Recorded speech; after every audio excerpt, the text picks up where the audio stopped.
Hi, and thank you for tuning in to Noir Histoire. I'm Natasha, and in this episode, I'll be discussing King in the Wilderness. This episode is also available as a podcast via your favorite podcast listening app if you'd prefer to just listen. King in the Wilderness is a 2018 documentary that covers the last years of the life of Dr. Martin Luther King Jr. The film begins in 1965, around the time of that year's Voting Rights Act, and ends with King's assassination in 1968. Spanning just 18 months of an incredible life, we get great insight into the expansion of King's campaigns, which place greater focus on economic issues. There's also an in-depth discussion of the pressures and criticisms that he faced during this less celebrated period that was no less important than his earlier work. Usually discussions of Black history are relegated to February. It's rarely discussed at any other time of the year unless there's some major event or an act of injustice concerning a Black victim. Yet even within February, when discussing Black history, there may be 5 to 10 Black historical figures that are discussed. Rosa Parks, Dr. Martin Luther King Jr., Harriet Tubman, Frederick Douglass, maybe George Washington Carver. All of those individuals made great contributions to Black history and the world in general. But when discussing Black history, there's often a lack of depth and breadth. Not only is our history limited to a handful of people, but even when discussing those individuals, the telling of their stories and contributions are often from a very top level and highly simplified view. A prime example of this phenomenon is Dr. Martin Luther King Jr.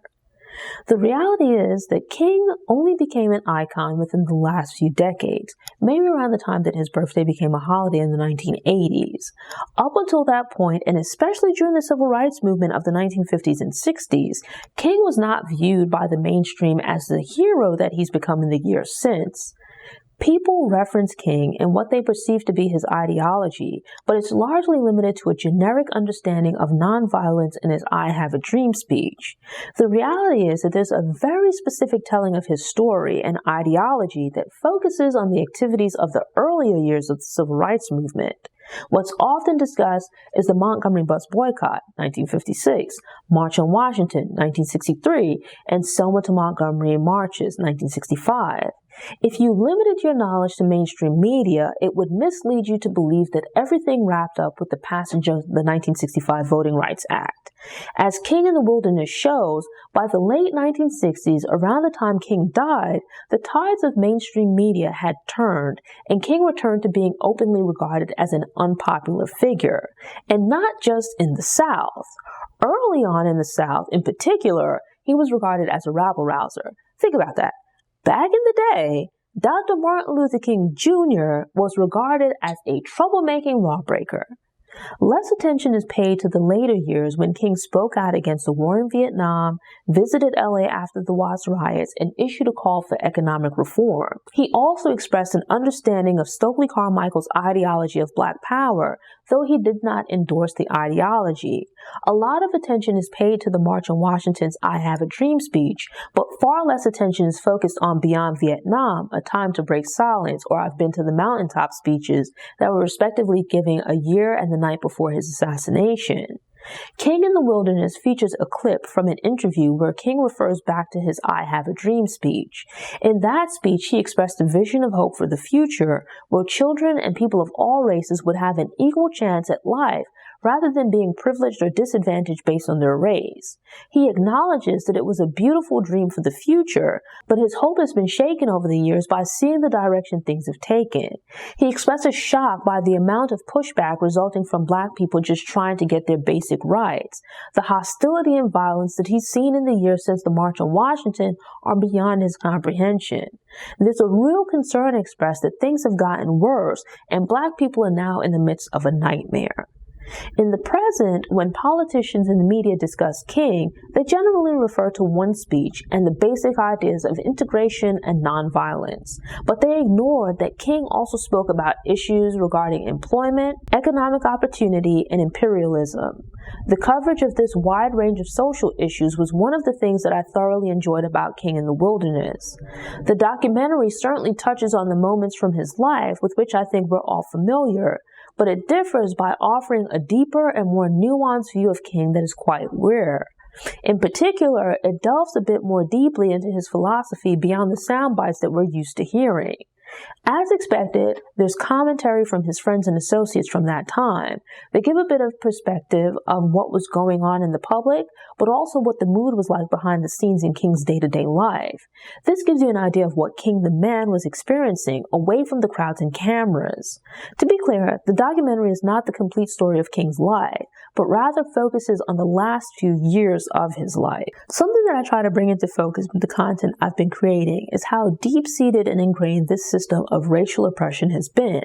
In the telling of America's racist history, there's a tendency for the South to be presented as the problem, as though everything was okay once voter suppression and other aspects of the Jim Crow system had been addressed. But the reality is that things kind of took a turn. More accurately, the popular version of the civil rights movement fizzled out in 1965. One contributing factor was the assassination of Malcolm X, but also the movement's shift in focus from obtaining basic civil rights to fully integrating Black people into American society.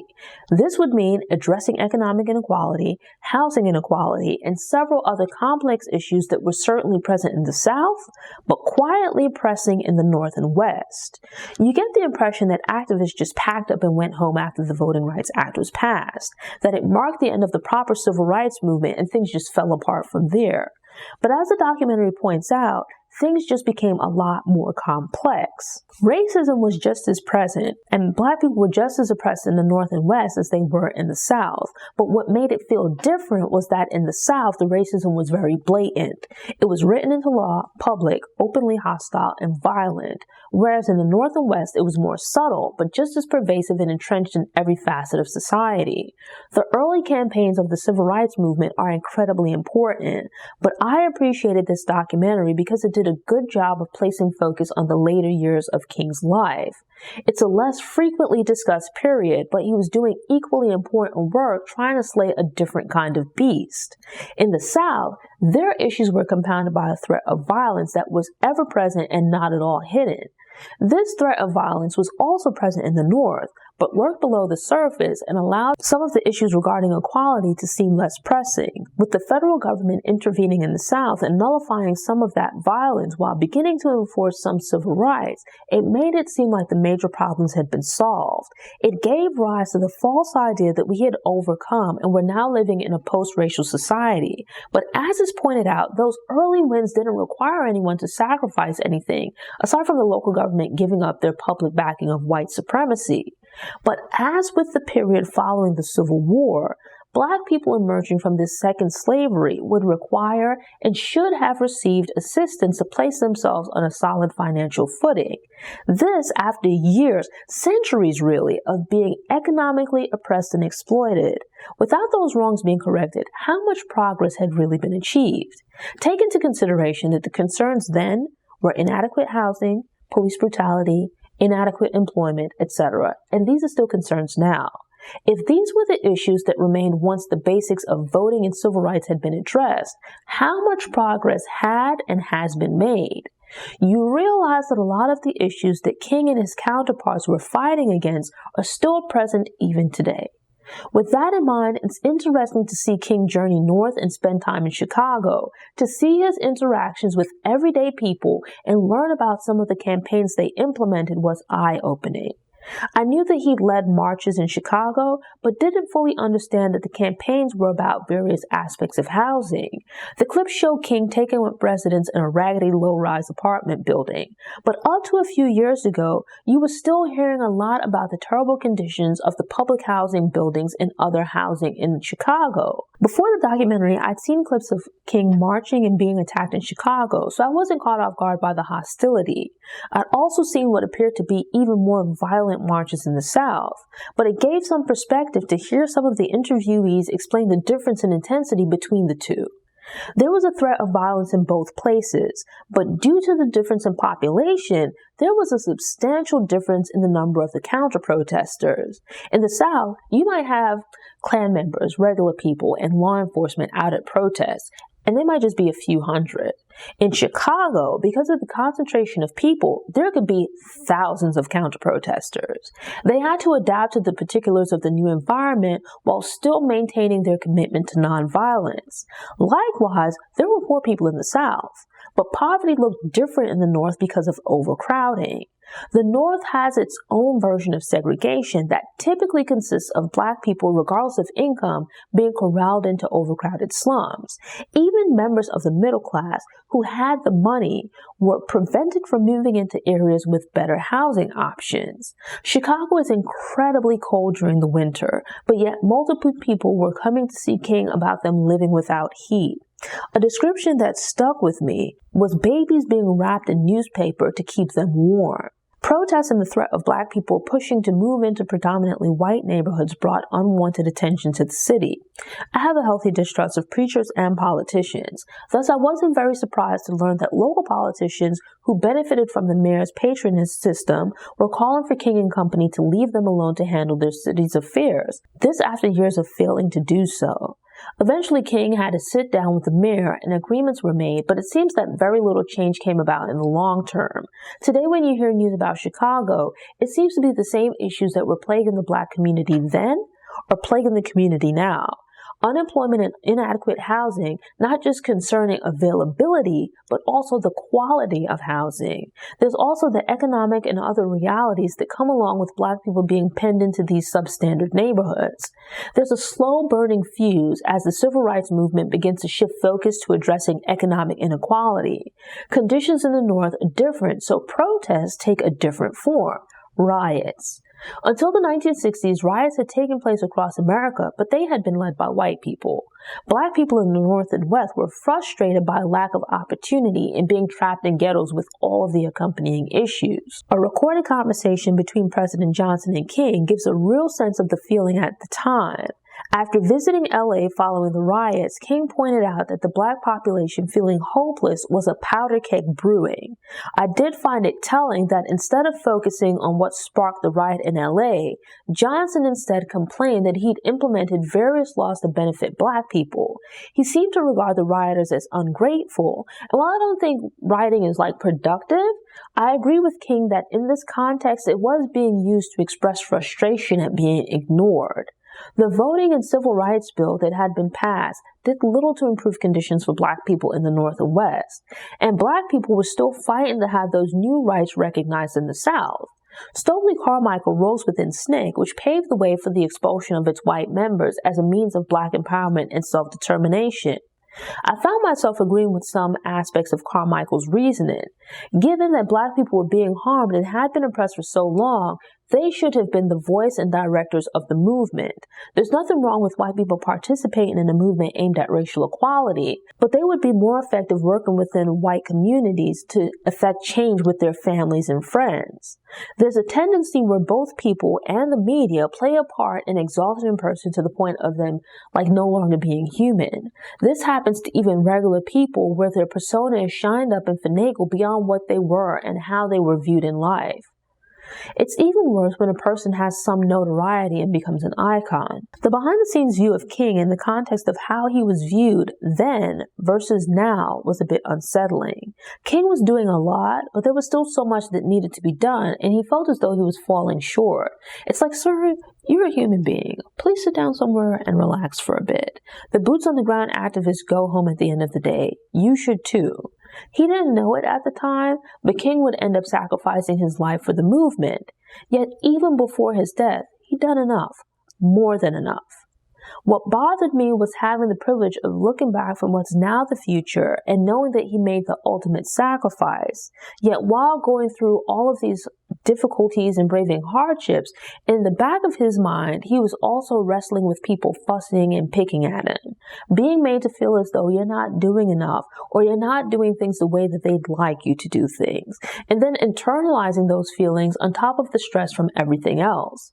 Sometimes we don't give people their flowers while they're alive. We take them for granted and only realize just how much they've given of themselves after they've passed away. I'm guilty of this as well. If you think about it, eradicating segregation should have resulted in some cost savings. Instead of operating two of everything, theoretically, you can now operate just one and make more efficient use of any surplus funds. Voting rights and the rest cost nothing but giving up control, but it's a different conversation when you get past the basics and we have to start talking about the restructuring of American society to make things fairer. This is where you now find almost universal pushback from across regions and economic groups because those that have benefited from this system of inequality are not willing to give up their privileges. Quite often, when you look back at Black history, there seems to be a clear and clean divide between Malcolm X and Dr. Martin Luther King Jr., or at least a divide seems to exist within the mainstream story of these two individuals and their ideologies. On the one side, you have King, who was speaking about nonviolence, integration, and civil rights, but it's presented in the media as being apologetic, meekly asking permission rather than demanding your God-given rights as a human being, a willingness to subject yourself to punishment for acceptance. Overall, it's a gross misrepresentation of the tactics, goals, and what was at stake during the civil rights movement. And before taking a deeper look into the movement, this mainstream media representation made me very uncomfortable. Until a few years ago, when I began delving deeply into Black history, I had what turned out to be a basic but flawed understanding of this history. I didn't know all that I should have, and I still don't know all that I should, but I've been making the effort to seek out information to learn and educate myself. On the other side, you had Malcolm X, who was very early in speaking about Black people rejecting the racist concepts of white supremacy and Black inferiority, accepting, respecting, and taking pride in ourselves as Black people, rejecting the stereotypes and negative energy that had been put out there about Black people, and instead seeing ourselves as human beings with the right to live free just like everyone else. With that right and self-pride was the forceful call to not accept mistreatment for any reason. With all of that in mind, it makes King in the Wilderness a good jumping off point for getting a different perspective on Dr. Martin Luther King Jr. If I'm being honest, I feel like I owe the man an apology. The documentary built on what I'd been learning about these two facets of the movement. The details might have varied with regards to tactics, but they weren't that far apart with regards to goals. Both promoted a code of self-conduct for Black people with regards to yourself and other Black people, but they also stressed the importance of Black self-determination and economic independence. King's belief in the need for economic reform to right injustices and achieve equality is often overlooked when his story is being told. During the early phase of the movement, white people could sit in their homes and watch the brutality of what was taking place in the South. People could call out what they were seeing as wrong without having to put in any effort. Public opinion and international attention were enough to get the ball moving on securing basic civil rights for Black people. The next phase of trying to achieve equality would have required the government to give a bit to make Black people whole. This part of King's message is less widely promoted in the mainstream. There's a lot more attention paid to the earlier idealistic and theoretical speeches where the intent was to change minds and public opinion, but less attention is paid to the later speeches and activities that were calls for action to radically change the structure of American society. And despite a centuries-long history of inequality, giving anything to Black people without also giving to white people is regarded as an injustice. When people discuss integration, it's often from a very superficial standpoint, hence the photos of segregated water fountains, lunch counters, and schools. But my understanding is that King reached the point of calling for the integration of Black people into society from a civil and economic standpoint, meaning that Black people should receive full participation in American society as full citizens, and not even joining American society as it existed because the structure was unfair to the poor regardless of race, but rather rebuilding the system so it was truly fair regardless of race or income level. That part of the movement was a step too far for some people. A topic that is touched upon within the documentary that has always made me raise an eyebrow as a Black woman is a specific faction of the movement's seeming preoccupation with white women. Harry Belafonte, and according to him, maybe King as well, and quite a number of other leaders of the time, seemed as though, in part, some of what they were fighting for was the right to date white women as white men could without fear of reprisal. The argument is made that a person should have the right to date and love whoever they want, as long as the other person is of age and consents, and it is a valid point. But it also seems to play into a racist ideology dating back to the years after the Civil War.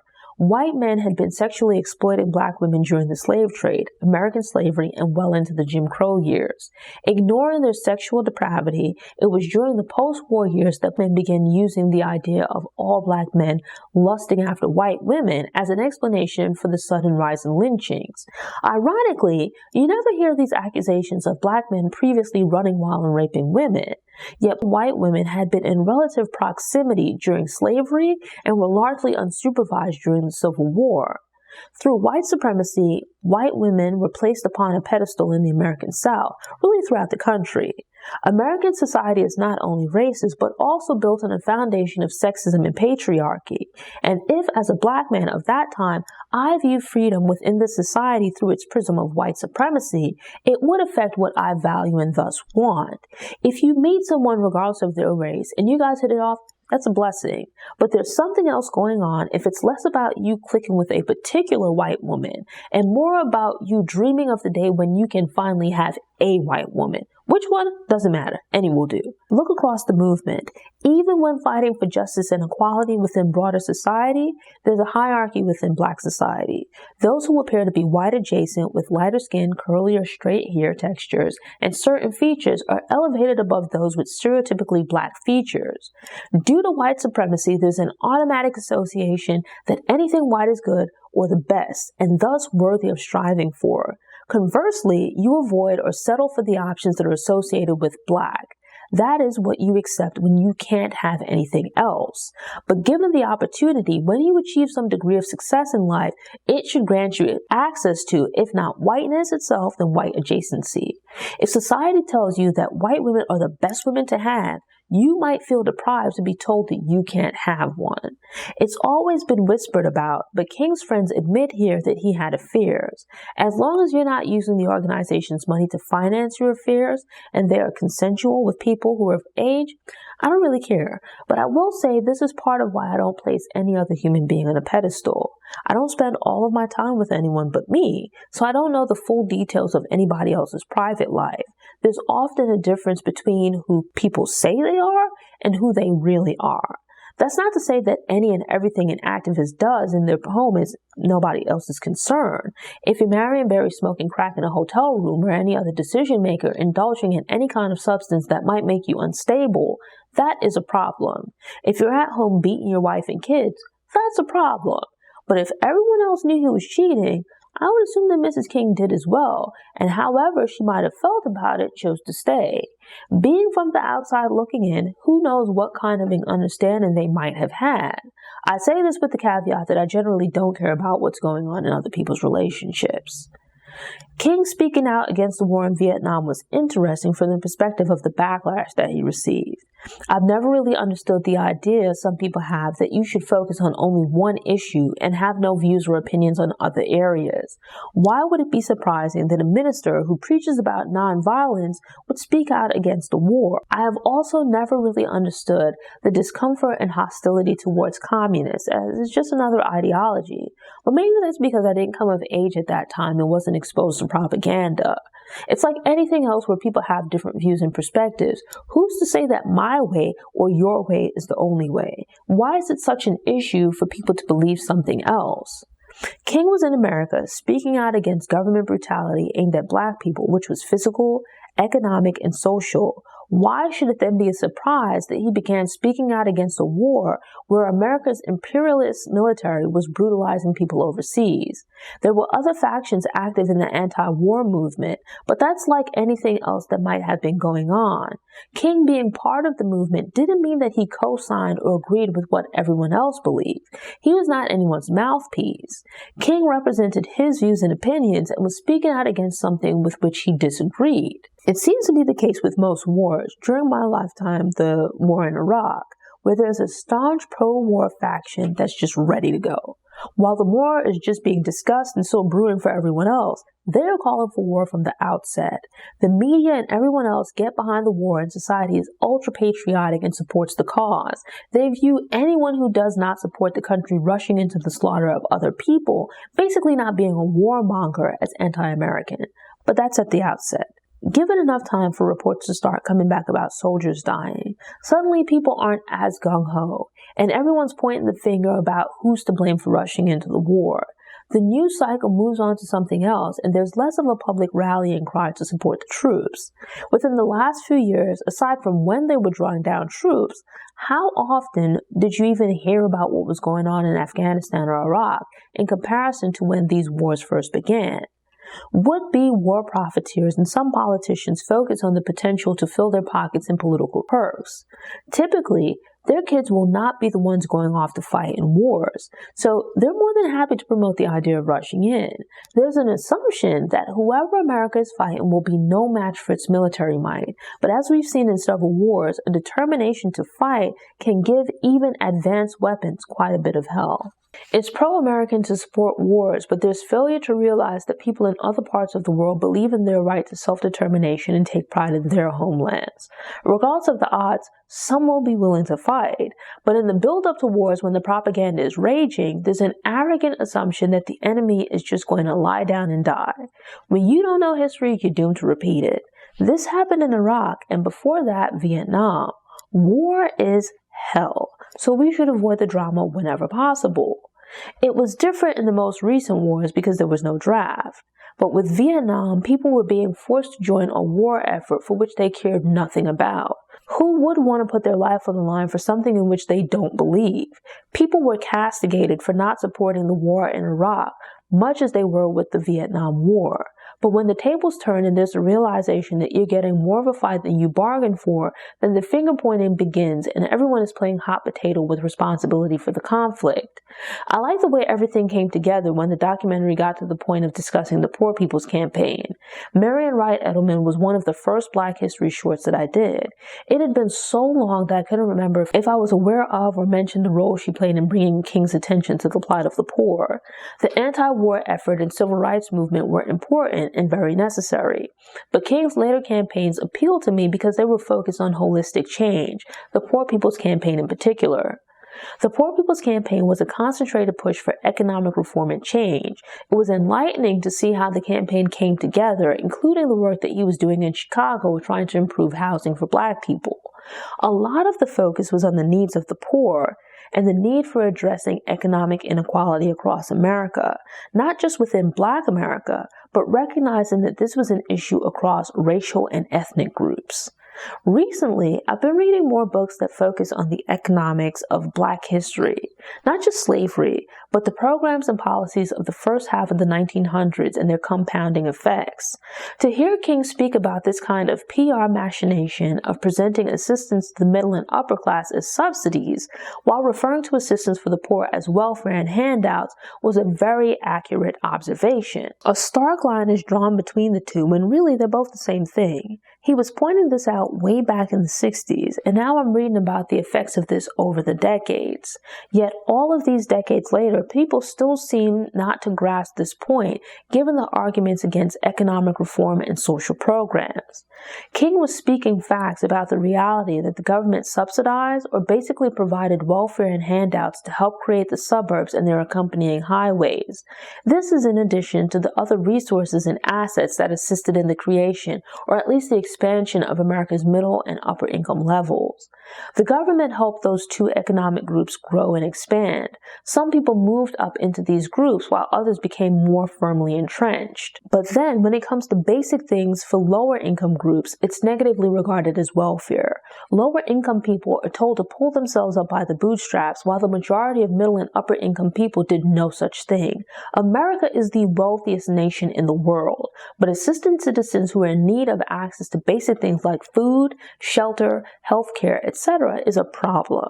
Not a Benz or a condo overlooking the city or near the water. Just basic things so they can survive is too much. Look at corporations and businesses that receive tax breaks and other government incentives to build or open a location in certain places. In exchange for maybe bringing more jobs and tourism to the area, local governments often offer kickbacks. In recent years, several new sports stadiums have been built, which have absolutely nothing to do with the government.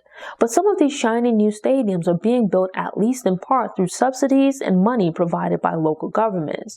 Governments look at these things and assume that they will generate taxes, tourism, etc., yet it's not regarded as corporate welfare. These same people turn around and raise hell when it comes to increasing funding for education, establishing universal health care, food programs like food stamps, WIC, etc. Because if you give handouts to the poor, it will do nothing but make them fat and lazy. They need to go out there and work like everybody else. We all know what happened on April 4th, 1968, so I'm not going to dive into that. But quite often when someone dies, even just in everyday life, we look back and think about our last moments with them. For someone that you've grown up with, a sibling, family member, a childhood friend, you reminisce about moments that you spent with them in the past. Memories of things from years ago that you might have forgotten rush back into your mind.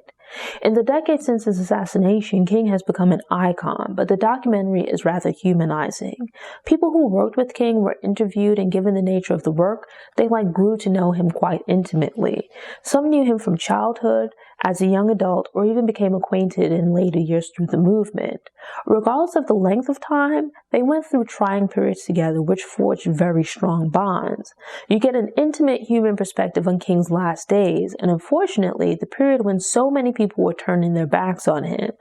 I don't have any criticisms of the documentary. The only way it could have been improved would be if history worked out differently. Failing that, maybe if Mrs. King had been alive to provide her perspective. She's present in a few clips and received props for not just being Mrs. King, but for her involvement in the movement. At this point, there have been several movies about King, and I'm sure there'll be many more, and the same goes for documentaries. But this documentary spoke to me because it felt more intimate, and you get a feel for the man as a human being rather than as an icon. The clips of him with his family and their plans for the future really make clear his sacrifice. To watch a man walking this difficult path while knowing that there are people out there who would not hesitate to kill him. I could only imagine the burden that must come with living under that kind of pressure, to give so much of your life and not have it be appreciated both within and outside the movement. We give people their flowers too late and judge them too harshly. I think I got a pretty good education in my youth, but I'm still dismayed at just how much I didn't learn. Maybe it's a matter of my getting older and not necessarily more mature, but more patient. Maybe being a little less arrogant and ignorant. Being open to having my beliefs questioned and considering new perspectives. And this is even concerning things that I thought I knew and understood. This is an incredible documentary for people that are already familiar with Dr. King, but also people who believe they disagree with his take on the battle for civil rights. At times, it can feel like you're pushed to choose between King and Malcolm X, but I think people that proclaim to be more Malcolm than Martin or vice versa should check out this documentary. Like the man, it's incredible and worth diving into deeply. Thanks for tuning in. Show notes are available on the Noir Histoire website via the link in the episode description. If you enjoyed this episode and want more movie recommendations, subscribe to the channel, click the notification bell, and check out my movie review playlist.